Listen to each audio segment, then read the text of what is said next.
And we are back. Ooh. That's the sound of another episode of the Ultra Crude podcast kicking off. We're right here. I am, of course, John. With me, as always, the fabulous BMFJ. Thank you. It's so good to be here. Why do you always do that when you do the fake hello? I don't know. It's fun. Is it fun? We're race directors and we're ultra runners and we're coaches and we're podcast hosts. We're hosting a podcast. Is there anything we don't do? No, we do it all. I would agree. Yeah. I've even baked bread. You sure have. You've gardened? Yeah, successfully. Yeah, I still remember those green peppers. Those bell peppers you grew the size of a dime. It's pretty fucking impressive. That's all I'm saying. Well, listen, we're back after an exciting weekend. Do you want to get into it? Yeah, let's jump right in. Farrell Mountain 100. Beautiful, beautiful race course and area. Oh my gosh. Yeah, absolutely fantastic. Coyote Ugly events. They put on a number of ultras. Are words hard? There's a lot of things that are hard for me, as we will come to find out as the podcast continues. There's a few things that are hard for me to do. They put on quite a few events down there. Ellijay, Georgia area, Cohutta Wildlife Management Area. Brutal, beautiful, amazing. Rugged and remote. It is. It's out there. But just an absolutely fantastic event. Before we even get into it, what an amazing race they put on. This was the first year for the Farrell Mountain 150 miler. Not 150 miler, but two different distances. Yeah. One of them was 50 miles. The other one was 100 miles. Both of them were a bit long. That was what I was going to say. That 50 miler was closer to 58 miles and about 9,500 feet of gain. And the 100 miler was 107, I think is what it ended up coming out to. Not that I would know. No, you would not, but only 3 people do know. Not to bury the lead, but we'll get to it. I would not know. 20-ish thousand feet of elevation gain. I think it's just shy of 21. For the full, and half that for the half. Okay. But just incredible. Absolutely incredible. There was a, we'll go over the things. There was one section of trail that was not just amazing. And it in itself was amazing. It was wonderful, beautiful creek you were going over and through, and I think under at some points. I got to plumb depth in one of the creek crossings, and I think all the gentlemen will know exactly how deep plumb depth is. That's when it gets up to your plums. That's yeah. And which is, I'm 6'3", 6'4". That's a deep creek crossing, and the water was moving. So they actually changed that course the last minute to do that section in the daylight, and I think that was a pretty fantastic idea. When I got to it, I don't know. I don't really know where to start. Do you know where to start? How about you tell us how you decided on Farrell Mountain? Farrell Mountain 100. Yeah, I decided on it because I trusted Coyote Ugly Events. I knew they were going to do a fantastic job. Mariah is a wonderful, wonderful person and race director. So I knew they were going to put on an outstanding event, and they did. They nailed it. She was out there manning aid stations, and I think her and her husband worked an aid station all day, and you don't see that from race directors. And they really poured everything they had. Their kids were running. Yeah. I mean, it was just they were giving everything to this race and to their runners, and it was amazing to see. But I heard about it, when she teased the race. She's like, I'm thinking about this. And I immediately looked at the area, and I was like, oh, Cohutta Wilderness. I'm in. I've been there before. It's gorgeous. I knew it would be awesome, and I was not disappointed. So I put that one on my calendar fairly early and was just waiting for it to come out.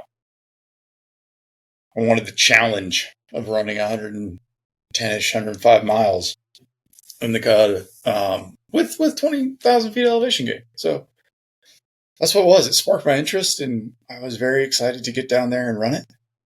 And I knew it would be beautiful, and it did not disappoint in its beauty at all. Yeah. I mean, I only got to see most of what I was driving through, but being in that area, it was breathtaking. Yeah, unlike some of the other events down in the area that are long, this one actually has views. Huh. It actually has things you can see. That's weird. Who puts views in a race? Yeah, and it really was. I mean, there was the trails flowed, and it was lush, and then there was gravel road sections that were just real easy to run, and it was fantastic. Yeah. I mean, the aid station workers are great too. There was a lot of familiar faces down there, and people. That's you're going to see that when you go down to North Georgia. If you go there more than once, you're going to see familiar faces. Yeah. It's a great community of ultra running down there, and it's one that I want to continue to be a part of. Absolutely. Even as Nashvillians, there's a little piece of North Georgia in our hearts. Absolutely, it's like a little home away from home. It really is. Yeah. We stayed in Ellijay. There was no blood-stained stools in the hotel this time. I was very excited about that. No, their downtown's really cute. That's the first time I've actually gotten to like walk around downtown. I've not just been driving through. It was adorable. Tons of little shops. Blue Ridge Mountain Outfitters was there. They even have a rooftop bar. Love a rooftop bar? A tasting room. A couple tasting rooms with local wines because there's a lot of wineries and stuff around there. So it was just really neat. Shops. We had breakfast at that country cafe. Yeah, a country cafe. I'm going to say it. That biscuit looked amazing. I didn't have a biscuit. I've never regretted not having a biscuit more in my life. It's a good looking biscuit. Yeah. I had the sourdough toast. It was underwhelming. But the breakfast was good. The toast was, It's like a little Asheville, I think is how you described it. It is. It's like Asheville on a tiny scale. And It is fantastic. It is all the best parts of it and none of the shit parts. You know exactly what we're talking about if you've been to Asheville. Yeah. People know. Yeah. If not, you should go, and then you'll figure it out real quick. Take a weekend, go to Asheville. Let us know your thoughts. How was it? As this is the Crude podcast. How was the Farrell Mountain 100 to Crew? Oh, it was great. She gave a ton of information in order to get from places. GPS coordinates, which in the mountains you need that. You definitely have to download offline maps. That was a necessity, but it was a lot of driving on forest roads, for sure. But they were also beautiful. Like good forest roads or like real foresty forest roads? Like good forest roads. I mean, there were some sections. There's some gradient when it comes to forest roads. No, it was really good. It was actually enjoyable forest road. It wasn't too rough. It was fine. Pretty spacious for most of them. Sometimes, you got to back up for like half a mile to be able to have someone go around you, but... Did you have to back up half a mile? No, I did not. Okay. Not this time. No, it was actually pretty fine. I'm sure there's probably some other spots along there that you would have to do that, but no, not the ones we were allowed to go to. It was fine. And the start finish being just 20 minutes from town was great too. I mean, it really is crew accessible and gives you the ability to run to town and run back. There's an Ingalls there. There's an Ingalls. You can't. It's a game changer. I love an Ingalls. Me too. It's so fucking good. Like Ingalls in Blairsville, Ingalls in Elgin. Like it's great. It doesn't matter where we go down there. There's friggin' Ingalls. Listen. Here's the thing. If you're putting on a race somewhere, you're gonna get me if you tell me there's an Ingalls in town. Absolutely. Like either to register for it or crew it. Like especially to crew. Oh yeah. Like get breakfast, lunch, and dinner in an Ingalls. Oh, that's the only place I need to be. Yeah, that's it. Ingalls. That's it. I won't get breakfast there because I like a good diner. Yeah. But there'll be one. If there's an Ingalls, there's a diner. I can be happy. Yeah. Doesn't take much. Yeah, from the crew perspective, I liked it. It actually had more cell service than I anticipated. That's good. And since I've got Thug Mobile, I thought it was going to be a real touch and go. I used to have Sprint, and then T-Mobile bought out Sprint. And T-Mobile sucks. So, yeah, I was... Yeah, that's our mobile carrier review for the podcast. Tune in next week as... They won't be sponsoring us anytime soon, I'll tell you that. So that was actually really, really nice. I was able to communicate and get service at all the stops. Now, driving along the roads, not so much, but... Yeah, as long as you can get service while you're there, though. Yeah. That's amazing. Yeah. That's all you really need. Yeah. There's a lot happening. There's a bike race going on. Yeah, a lot of mountain bikers down there. I'll say this. I saw some mountain bikers, and these guys were really nice. Oh, that's so delightful. It's kind of changing my opinion of cyclists. A little bit, because the cyclists here in the park... They're not friendly. They're not friendly, and they're mutes, as far as I can tell. Yeah. They don't speak. No, they will just about run you over. Yeah, they would rather run you over than say on your left. Yeah. These guys, very nice. I saw like their little aid stops. They had little aid stations for their race too. They were super encouraging, and yeah, it's fantastic. Yeah, it was also pretty cool because, as you'll notice here, a lot of the cyclists don't move over or out of the road when a car is coming. If they're gathered up, y'all are meeting or talking. All of their cyclists down there all moved over to the side when cars came, and I went, holy shit, this is so wild. I didn't know people knew how to do this, because in Nashville, they fucking don't. Just as a whole, there are some, but as a whole. From our perspective. Yeah. Especially like the ones that are always on my parents' road and stuff. Oh, yeah, they're not getting out of the road. They don't. They'll stand in the middle of the road. Yeah, and look at you like, what? We're in the middle of the road. This is a public park, isn't it? No, it's a road, dude, not a parking lot. Get out of the way. Yeah, they all moved over. And not even the ones that were in with the race, the ones that were just like out there recreation. Just recreational mountain bikers. I was like, oh my God, this is so wonderful. Thank you. Thank you for yet another pleasurable visit to Georgia. It's turning the tide. Like I've got faith in cyclists now. There's a few good ones out there. They might all be in Georgia, but they're out there. We got a couple good ones. We got some friends. I'll have to take your word for it. I'll have to take your word for it on that one. Well, what did your training look like going up to this, and how'd you feel? Oh man, we're really going to bury the lead on this one, aren't we? Yeah. Yeah. Let's just delay it as much as we possibly can. The training was great. I've never felt more prepared. I was as in good a shape as I've ever been. Mm-hmm. And, we didn't hit a lot of elevation gain in training. I think we focused mostly just on fitness. We kind of packed all of the gain training in the last 2 weeks, which was amazing because I climbed basically in a weekend. We hit we're just going to do hill repeats out on the Murder Mile and gathered all that up with ease, with no degradation, with no muscle soreness, with no fatigue. I was able to gobble it all up. And so when I hit it in the race, it didn't feel like it at all. Yeah. Just standard fitness. And running in the park, we get some gain. I'm not running anything flat. Yeah, you're not running anything flat. So that was the other point. In general, you get 200 plus feet of gain per mile overall in training. Yeah, more or less. Pretty regularly. Yeah. If not more. And so it wasn't a big concentration where I think normally you would think you'd see that elevation gain in a race and go, oh my gosh, I've got a pound.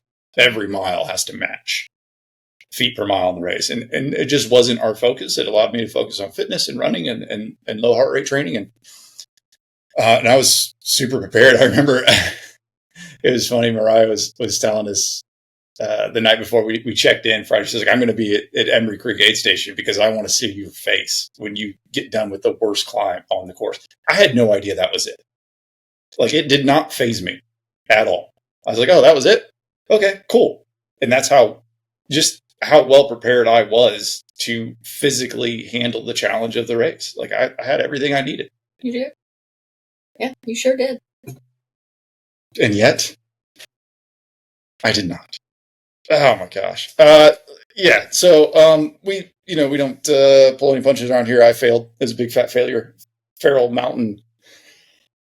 Falcons feral mountain failure is what that race turned out to be. I quit. Man, did I quit. And, I quit during the race, but I didn't quit. I didn't quit that race while I was out there. I quit running hundreds when I was out there. I quit this goal of mine, this pursuit, this path that I've been on for 10 years. I just quit. It wasn't worth it. I didn't want to do it. And I knew that when I did it. And that's why I quit. Because I just said that pursuit is not me. It's not worth it to me. And I didn't really feel the weight of that until this morning. I came home and I, trying to figure out unpacking and being honest with myself and really diving into why quit happens is a process I've been going through for several years and understanding how quit unfolds, because it doesn't just suddenly happen. There's a buildup to quitting. There's a lot of factors that go into quitting, and there's quit multipliers. There's elements that make quit exponential. Like if one or two of these things is going on, quitting is almost guaranteed if you don't get a handle on it. And so sat down with coffee this morning, and I went through my notes, and I went through my old therapy journal, and just really trying to understand why it happened and what happened. And I've got some pretty good understanding of it, but I didn't quite understand the levity of quitting this pursuit until this morning. And Tony was very good. The Colonel was there. He was part of the crew. God bless him. This guy. How he's not giving up on me yet. I can't quite figure out, but we'll get there. And in that journal, I'd written out like, hey, this is when to quit, because there's really good reasons to quit something, not just a race, not just a goal. There's events and there's good reasons for it. And I read through it and I was like, man, you didn't have any of these. No. Like, what are you doing? Like, you're quitting running 100-mile races, and none of this applies. You can't quit now. So I failed to run 100 miles, and I don't know what that path forward to running 100 miles again looks like. Because you've done it successfully. I've done it successfully, but I know I have to keep. I've got to keep working on it, because it is something I want to do, and it's hard. Like this, the car ride home was heavy for me on Sunday. I don't know if it was heavy for you. It did not feel good. Today does not feel good. One of the big reasons today does not feel good is because I don't know what to do next. Because the things I want to do is run 100 miles. But there's this, do you have everything you need to do it? How do I step forward on that path? What else do I need? Do I need to take a step back? God bless it. You're like, you can run trails and not run ultras. You can run ultras and not run 100 miles. Yeah, it's true. I mean, there's no defining distance in what we do. Like, you can run 5K and 10K on trail and be a trail runner. You can run 50Ks and 50 milers and you're still an ultra runner. It's not defined by a distance. And it's okay to step back and find success at a shorter distance so that you can have more tools when those hard times come, because they still come in those distances. Yeah. Yeah, and you're 100% right, but I didn't get into this to run trail halves. I understand. I didn't get into trail running to run trail 50Ks or trail 50s. I started trail running to run 100 miles. That is the only reason that I started trail running. It is the only reason I trail run now, is because this is the thing I want to do. And I thought I had it all figured out. And if we unpack and go like, what really went wrong? I don't know how many more tools I could possibly have to be successful if you looked at it all on paper and not be able to put it together. And it's so much different than it was in the fall, because we created an immediate plan and knew our next step forward. Like, before we got back to Nashville, before we left Georgia in September, we knew exactly what we were going to do. I knew exactly what I was going to do.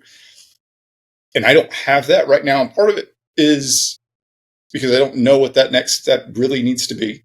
I've got an idea. But with our May schedule and our July schedule and our June schedule, there's not a quick fix to put those things into place to get me ready for the things that I really want to do in the fall. So then now it pushes until fall, which pushes everything back another cycle. And I don't like that. That makes me very uneasy, because I don't want to wait to pursue the things that I love. I don't want to wait to be successful. I mean, in this goal, you have sacrificed a lot. You've lost, 55 pounds?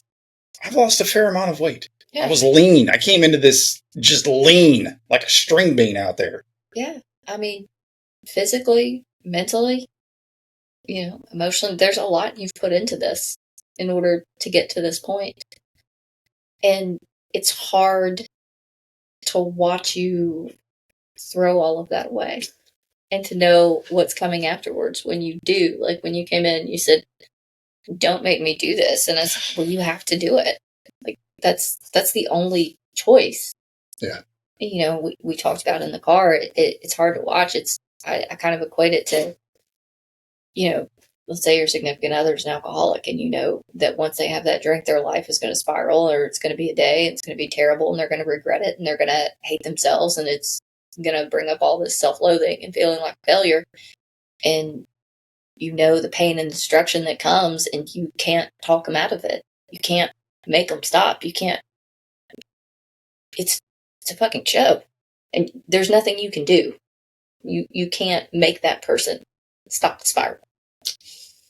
It's hard to watch. It's hard to watch you go through that, be in that, feel that, and you know we did talk about this briefly, but I think, and you shared a lot about your mental health, but I also think that that really compounds it. Like I don't know what those big feelings are like, and when I think it is possible that people who struggle with mental health and feel those things so much more crushing than the average person, that when they're in that place, it's not as simple as it is for some of us to, you know, I always say it's one decision. It's a decision to keep going. And we want to make it 10 and 12 and 20, all these decisions, and you keep asking yourself all these questions. What are the fucking questions?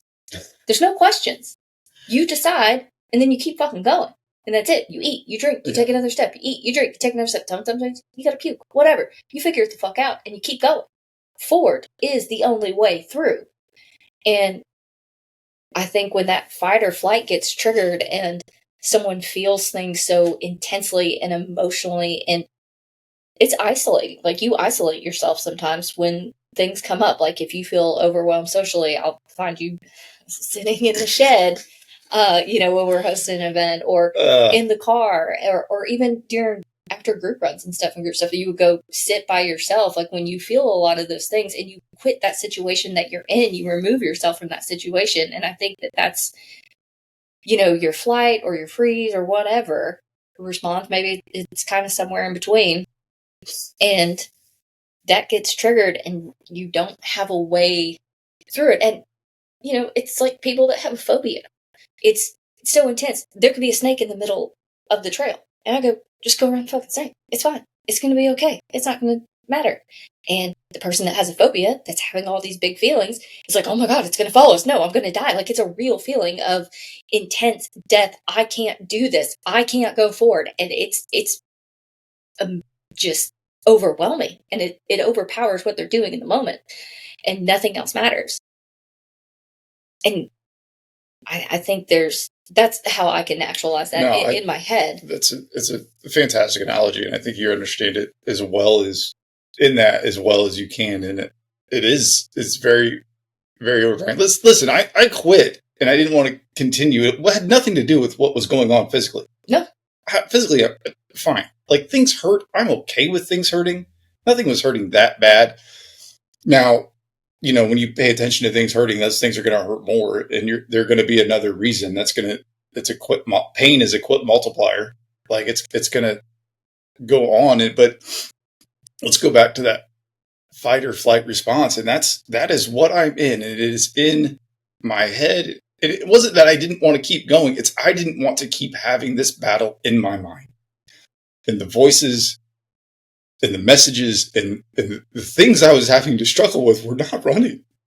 It had nothing to do with willingness or wanting to keep running. It was I could simply not handle waging this battle in my head anymore. I wanted it to stop, and I didn't. I was out there, and I wanted you to rescue me. Like I just wanted you to appear and have it all be over. And it wasn't. Again, it's not the running. It was that fight that I was going through, that I just simply couldn't go on doing it anymore. And I knew I would have to, and I just couldn't. I didn't want to do it. You know, we go back to the first time I tried this. I couldn't get out of bed. Yeah. The morning we were set to leave, I couldn't get out of bed. It was that instance of fight or flight. It had started that early. If I get out of bed, I have to do it. If I get out of bed, we got to get in the car. If we get in the car, we're going to drive to Illinois. If we drive to Illinois, I'm going to have to start this race. And it was so real. And, I got out of bed. You helped me. But that's what that is for me. And listen, a couple of years ago, I led a trip, and it was everything I could do to leave town. I was as anxious and terrified as I could possibly be to leave this trip, knowing I wanted to do it for a lot of reasons. But I found myself in a cabin the night before. My other instructors had went to the gas station, took off, so I was all alone. And it's 8:30 maybe at night, and I was laying in bed, and it was everything I could do to keep myself there and not just get in the car and come home. I was like, that's it. I'm gonna leave. I'm gonna call my boss. I'm gonna tell him I can't do it. He'll understand. He'll hate it. I'm hoping he'll understand. That's all I wanted to do. And it took every bit that I had to just stay there. And, went to sleep, woke up in the morning, everything was fine. Like, led the trip. I mean, everything worked great, but that's how it's like drowning. And so it's that constant fight or flight that I find myself in. And I realized as unpacking, I had this thought the night before the race and that morning and during the race. And I don't know if my mental health makes this worse or this makes my mental health worse.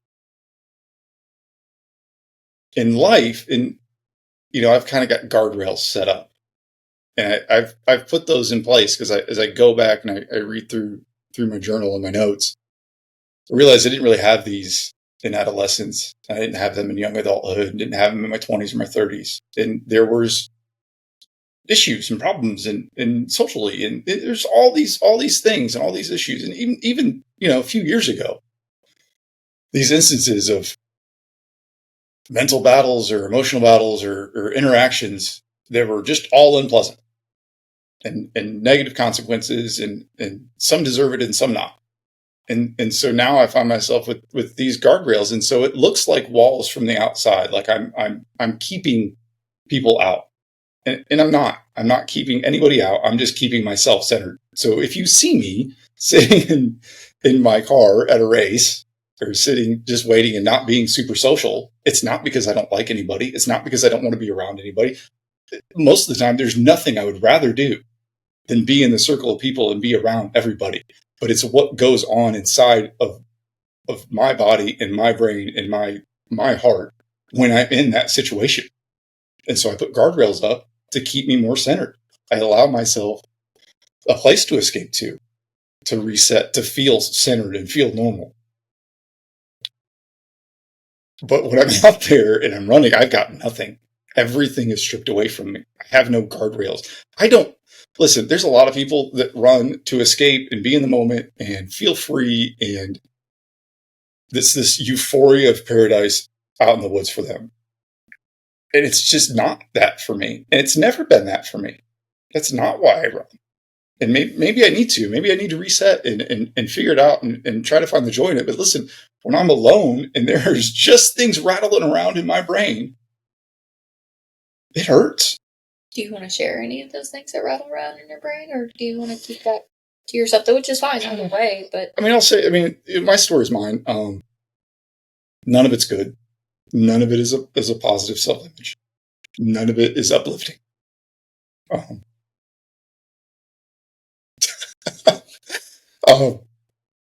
It's all bad. It's all bad that I'm bad. And that sucks to go through. In a place that should be, in an activity that should be uplifting and empowering, it becomes the opposite of that to me. And that was the fight I didn't want to continue to have. And I feel horrible. I feel so bad. I feel like, to have people out there to put you through this is devastating to me, because I know, you don't super like big emotions. No. You don't like it when I have them. You certainly don't like it when you have them. But to know people showed up for me and I'm letting them down, that makes it worse. And I think a lot of people are able to take that in and go, hey, people have shown up for me. I've got to rise above. These people are here for me. There's nothing going to get in my way. I have the opposite thought processes. Whatever that mechanism is, it's the opposite for me. What does that look like for you? What is that? I'm letting these people down. I'm not worthy of it. And so then you get into problem solving mode. Like the worst thing I want to do is have this end at 1 or 2 or 3 o'clock in the morning, and then I've wasted all of the day, and we're stuck out here in the middle of Georgia in the middle of the night. Like, let me at least fail now, so that there's some salvageable weekend for those around me, because I do value them, and it does mean a lot to me that they're there, and I don't want to ruin everything. This is messaging that's in interactions that go back to pre-adolescence. Like, I know there's instances that have just happened time and time again. For me to get this messaging, it's not stuff I make up.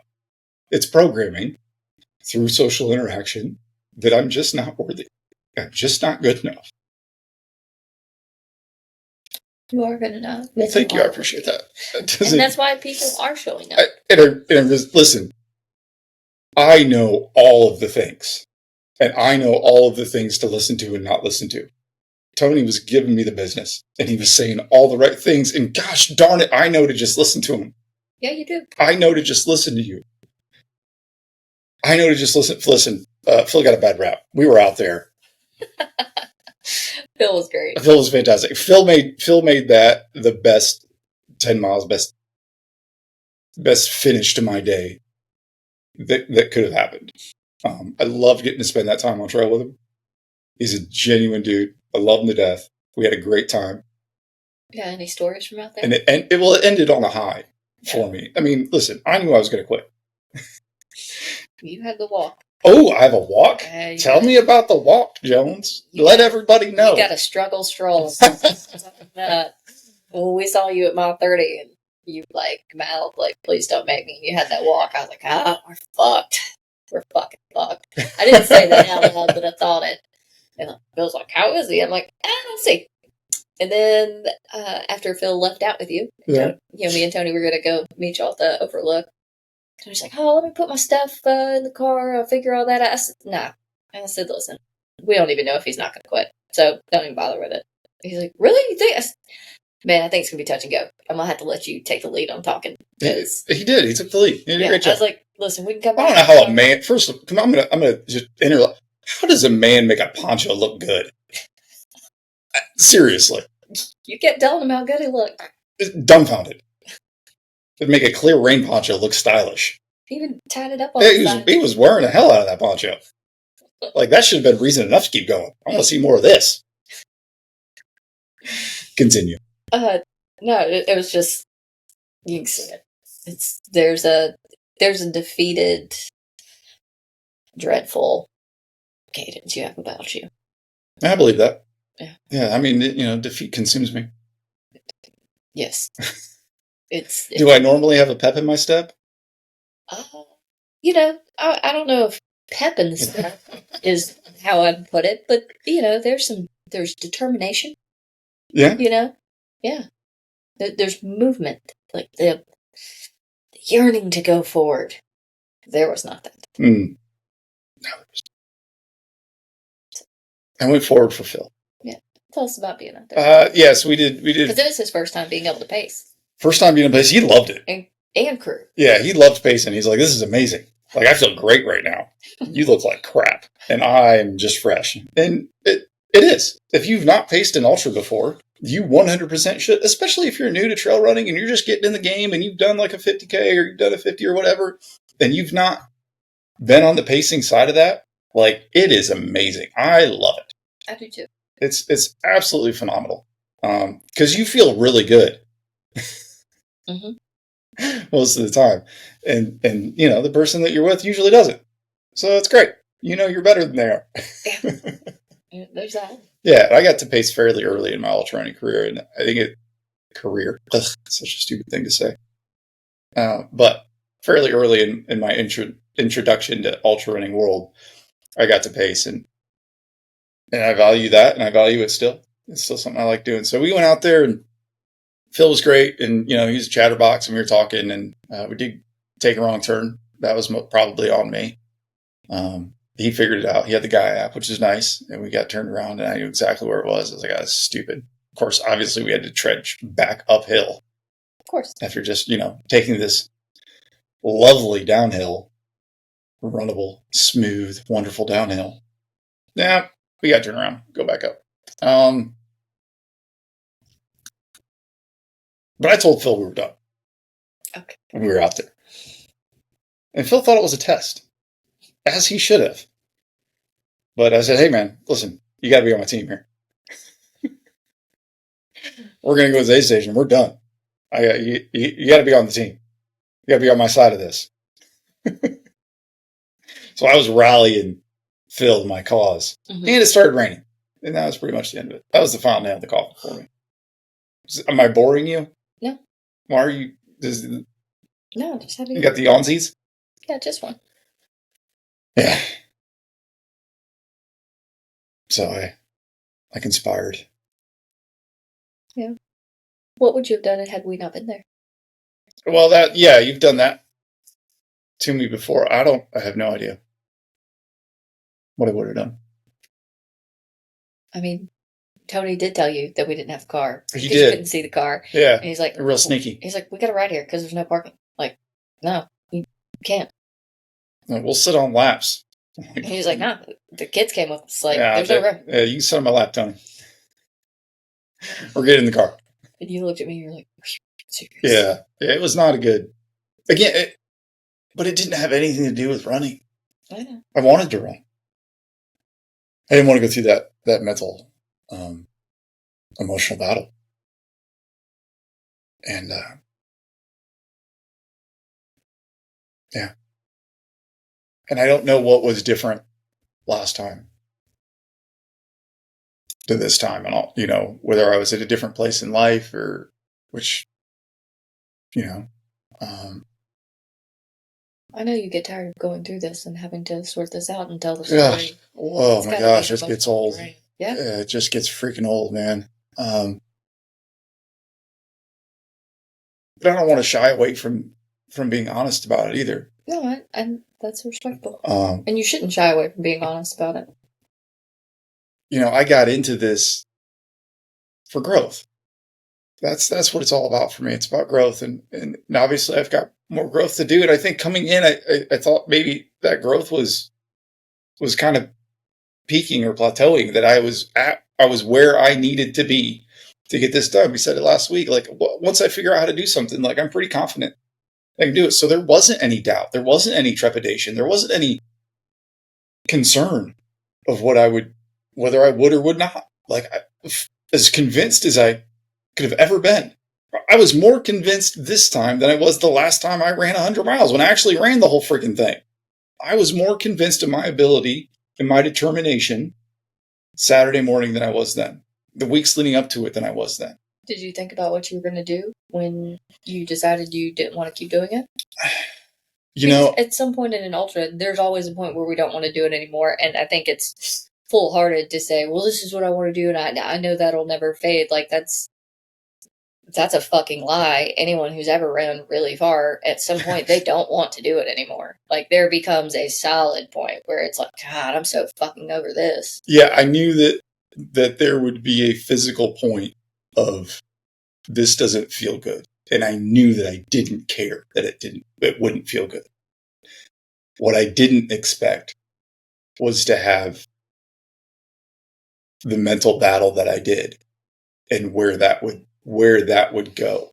And I hedged my bets against it. I brought music, I had headphones, I had people on tap early. Mm-hmm. And it just, surprised me. And when it came, I didn't have any guardrails. I didn't have any systems. I didn't have that tool to use. And I can say what those tools are, or they should be. Like, stop thinking, stop negotiating, stop trying to figure it out. This isn't something you have to figure out. Just keep going. Listen to the people around you. Borrow the confidence of those that are with you, and go forward. Trust the people that are there. And I know all of that truth. I know that's the right answer. But I couldn't trust myself to do that. I couldn't shut off the noise. Like, the headphones wouldn't drown it out. Phil couldn't drown it out. Like, there was no where for it to go but between my own ears.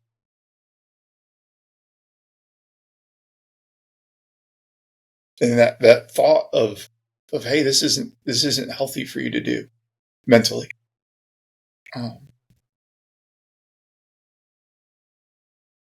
Reverberated. And I let myself believe that I didn't need to run 100 miles ever.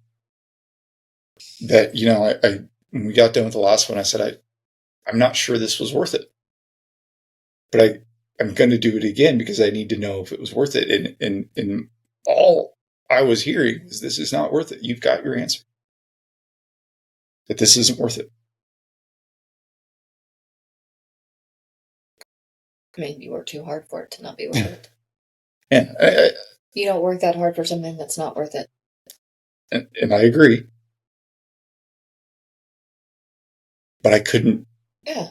I couldn't get there, and I don't know how to get there. I think there's some work I can do at the 50K or 50-mile distance, or 100K. 100K. I think there's some things I can do to go through this process without running 100 miles. The hard part is I don't want to. The only thing I want to do is run 100 miles. The only thing I want to do is run FSR 42. That's it. That's the only thing in my brain. And here's the thing. There are reasons that I want to push through this. There are reasons that I want to do the work. There's reasons that I want to run 100 miles because there's other crap I want to do. And there's things I want to be capable of. And there's things that I want to feel and be assured of myself. Because it is a growth process. And this is something I want to do to grow. Well, I think it's a tough place to be in when you feel like you can't bet on yourself. Yeah.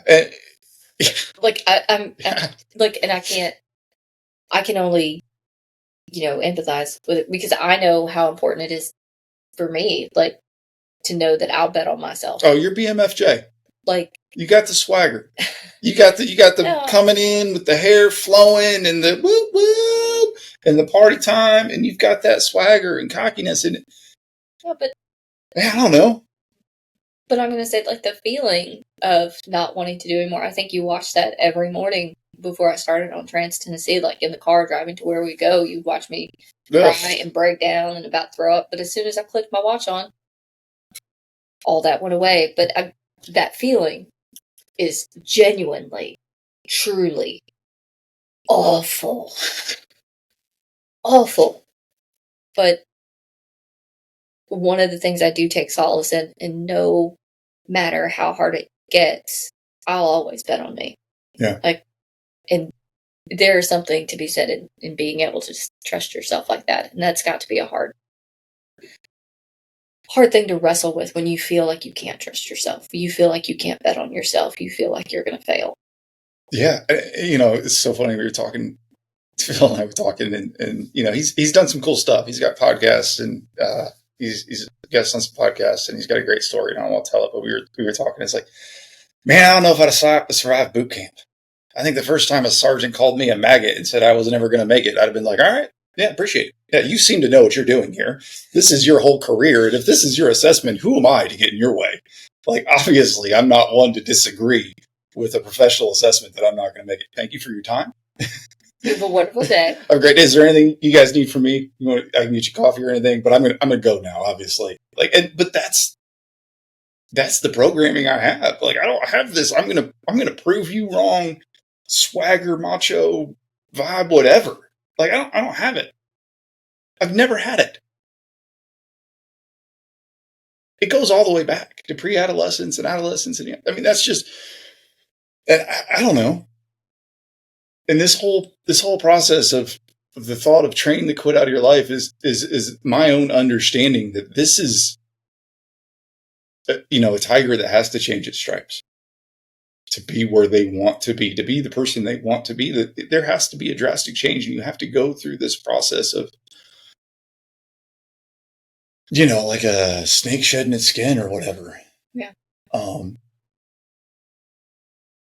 My hardwiring and your hardwiring are not they're very the same. And I don't know who else out there, I mean, deals with that and is successful or inhibited because of it. It's very inhibiting because I don't have the ingrained fight response. I think the times I had chosen fight in the fight or flight response development, it never worked.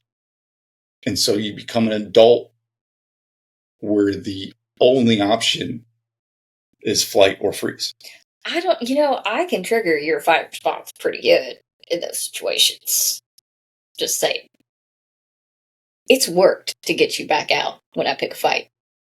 Yeah, I don't know if that's a reputable. Like, I don't think we need to go. And here's the thing: is it doesn't. I know it works. Like, you might see an immediate result. It doesn't help mental where you are. Toll that does to me. Yeah. Is. Yeah, but I was just kind of hard to come back. It's kind of fucked anyway. So is that it's just like damaged goods? I can't make it worse. This can's already got a dent in it. Who cares if we throw it on the floor a few more times? Yeah, if it gets him back out there and gives you another opportunity to keep it going and another opportunity. Yeah, how'd that work out? Has it ever actually turned around?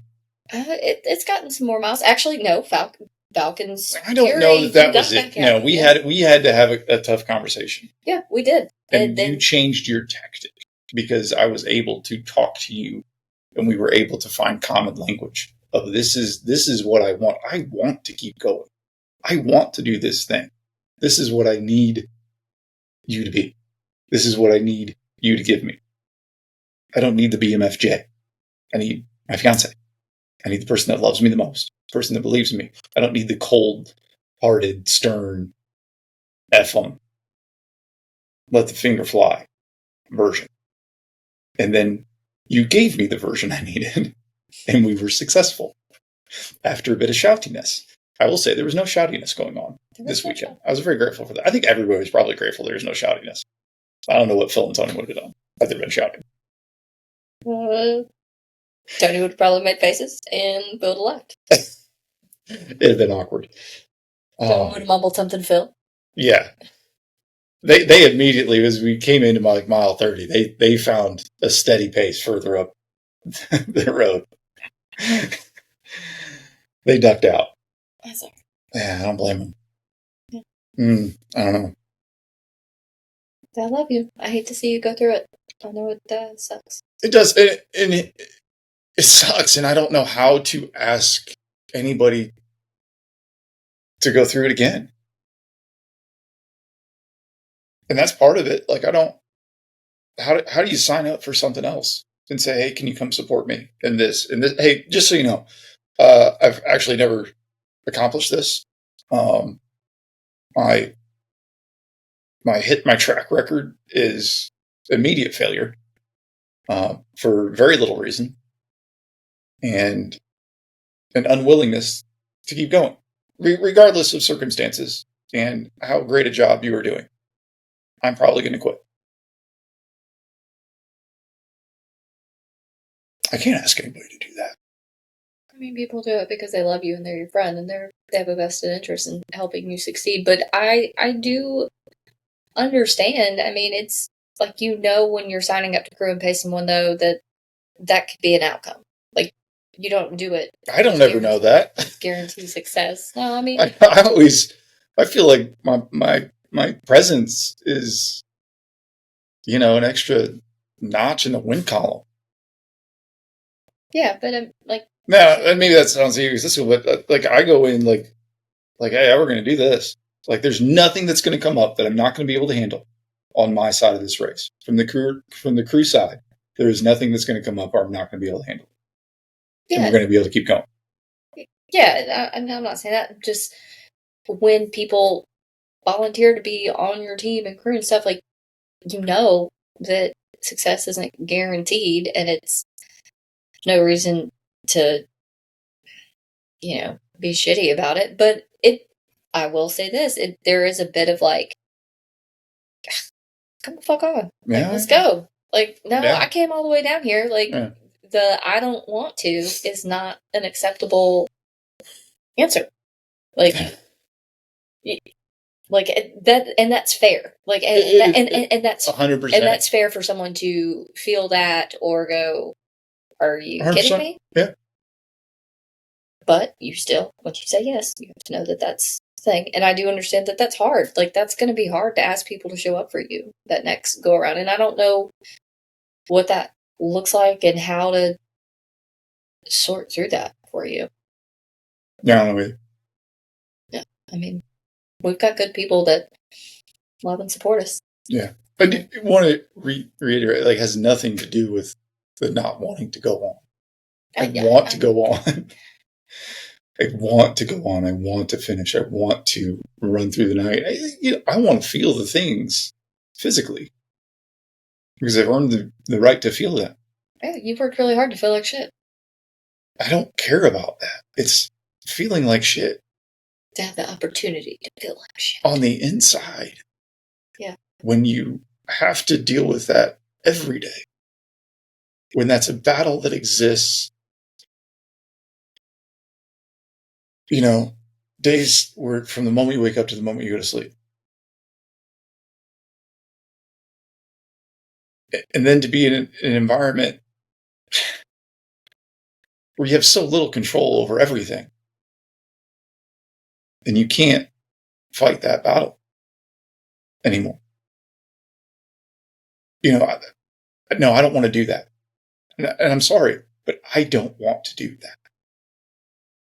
That's not healthy for me. And maybe it is. Maybe we'll figure it out.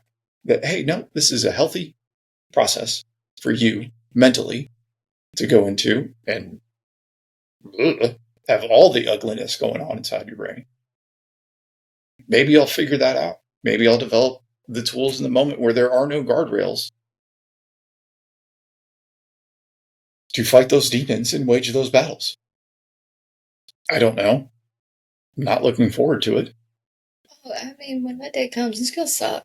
Like, it's not going to be pretty. And that's something I think you don't see on social media, or like nothing can fully capture in a race report or anything. Just the ugly rawness of what can happen in your mind out there, and what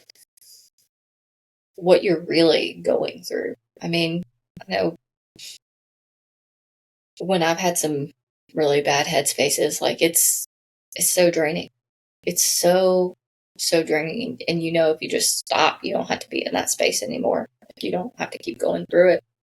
And, if you haven't been there, well, yeah, it's not fun. I'll say that. But, I hate that you keep going back to that, because it seems like. Well, let's see. That's the answer. We'll just stop doing this.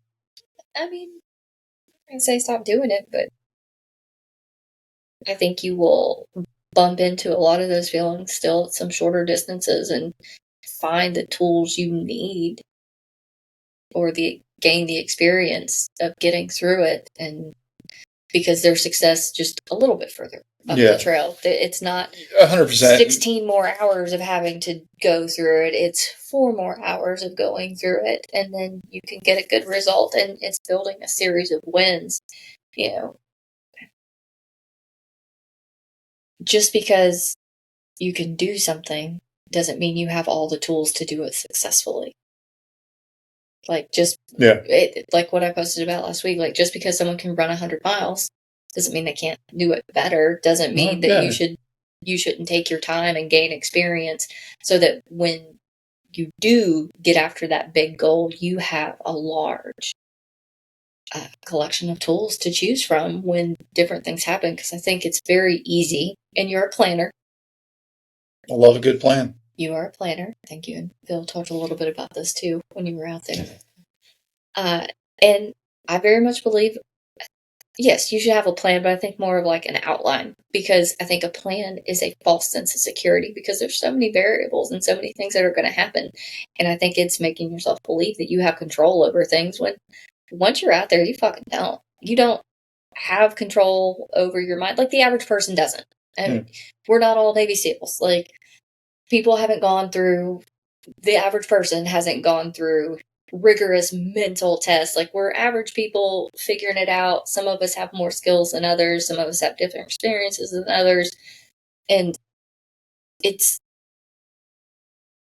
I think when those things come up and we're like, I had a plan. I know exactly what I'm going to eat every hour and this and that. And then you're like, your fucking map is out the window. You're gone. You're like, I don't know what to do. I don't super worry about that stuff. No, not. Like that's not, where I was at.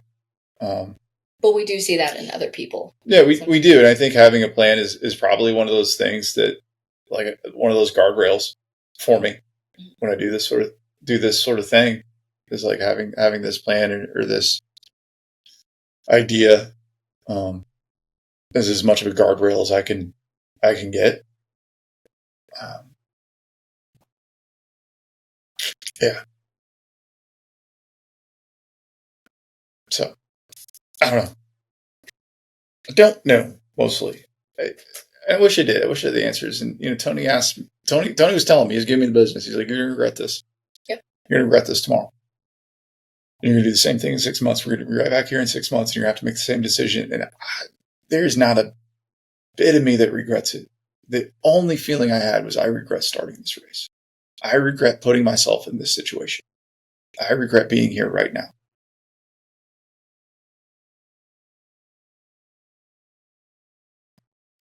It's a tough spot to be in. Like, it wasn't, man, I wish I didn't quit yesterday. It was, I wish I didn't start yesterday. I wish I didn't ask everybody to come out yesterday. I wish I didn't put myself in position one to go through this. But man, it was pretty. Outside of the noise in my head, in my heart, it was beautiful. And I loved it. And even the section that was awful. We came in and I was in, you came up and said, "I thought you might need a chair." I said, "Yep, I'm a little grumpy right now." And it was okay that I was grumpy. I was able to acknowledge, like, hey, you're grumpy right now. You're going to not be grumpy in a few minutes. Yeah. It's going to be all right. And able to have fun with the people I saw out there and enjoy it. I waller knockered my head super hard. Yeah, you did. Maybe that's what did it. Charred everything. Let's get a nice big old lump on my head. Wasty creek crossings, one after another in fast current, and shoes that felt like they were 10 pounds, and climbing up and over and around fallen trees and deadfalls. That part sucked, but it was great.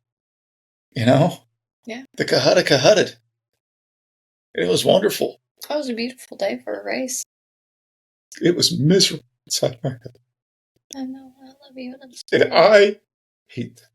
I hate that you. Because I wish it wasn't.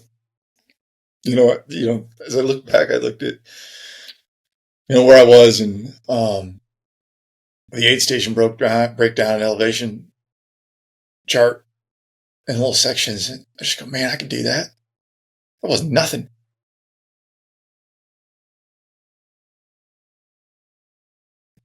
Short of calling it easy. But looking at it like, this is an easy breakdown. This is where I was.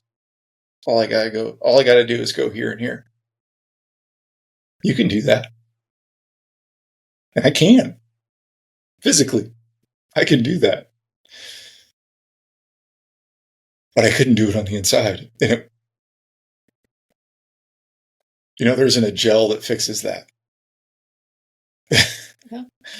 salt tabs aren't going to bring that around. There's not something I can just throw KT tape on and keep it rolling.